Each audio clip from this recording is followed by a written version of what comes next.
Welcome to Bootstrap, insights for the self-funded entrepreneur with Frank Chinchilli. My name is Matthew Lay, and as always, I will be your host.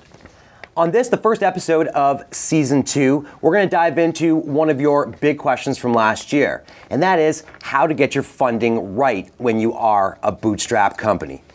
Frank, when I hear funding, I think banks, I think angel investors, venture capitalists, none of which makes me feel like it's a bootstrap. What do you mean what are you talking about when you say funding in this environment? Well, I mean, getting access to any amount of money that can allow you to launch and survive until you can drive business. So yeah, everything you mentioned are different forms of financing.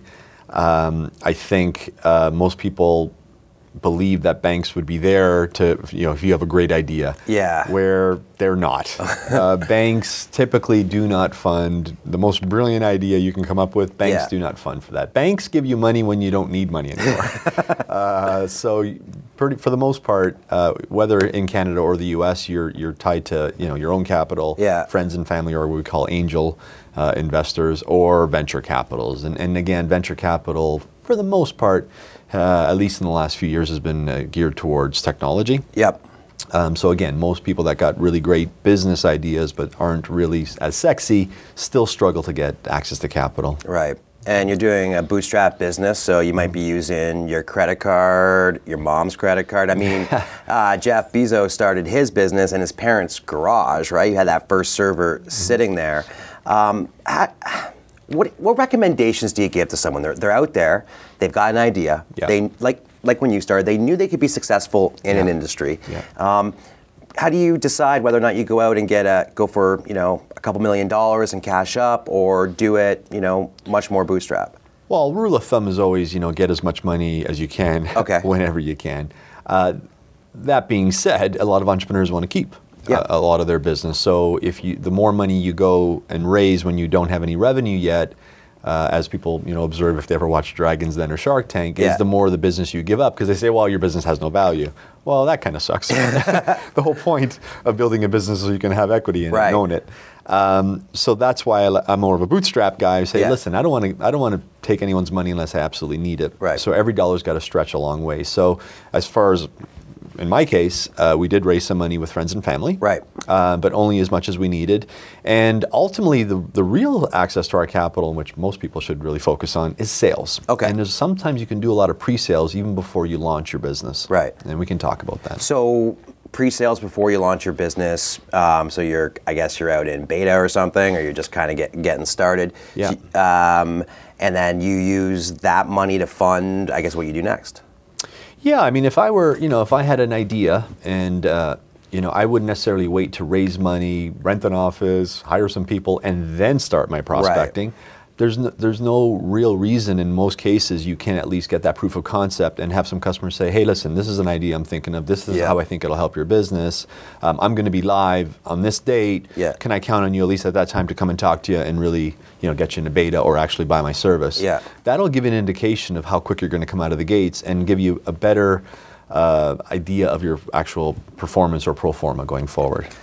But isn't sometimes that's a problem? In many cases, the more you sell, your cost of goods sold go up, your infrastructure needs to increase, and then you get into a situation where you got to pay people a lot of money. Yep, and now we're talking about that leads into another great source of financing is your vendors, which is not always easy, especially if you're a startup, and because the suppliers might not know whether you're good for the money. But oftentimes you'd be surprised.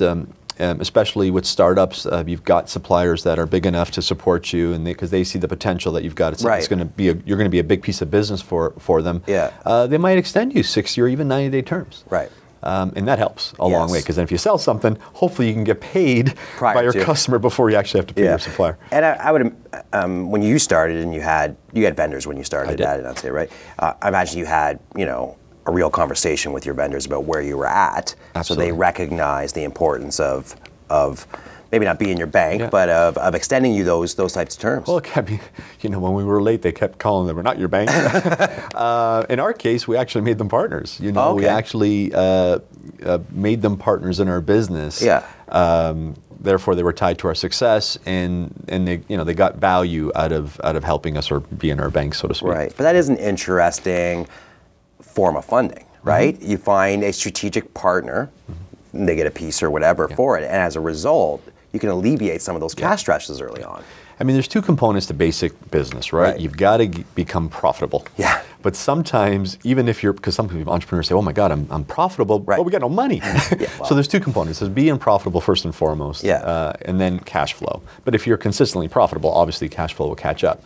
But while you're getting started, you got to walk the fine line of both. So, obviously trying to collect money as quickly as you can is important. That sometimes gets neglected when you're out there trying to just sell and survive and grow your business. You kind of forget about collecting.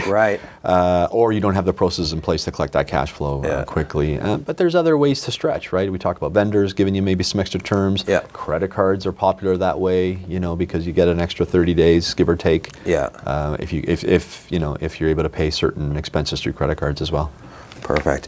Well, part of that is the discipline within finance, and I would recommend, if you haven't seen it, that you check out our discipline episode from last year. But later on this season, we're going to get into how to structure your finance organization in a bootstrap startup and answer some key questions there. But next week, we're going to go back. Last year, one of our most popular episodes was I think it was episode 1 actually, people hiring and hiring best practices. And you said some things about the type of people you like to hire in a startup, which really resonated with everyone. And so we're going to do a deeper dive on next week's episode. Until that time, please leave your comments below, share this with your friends, family, or loved ones, and keep it lean.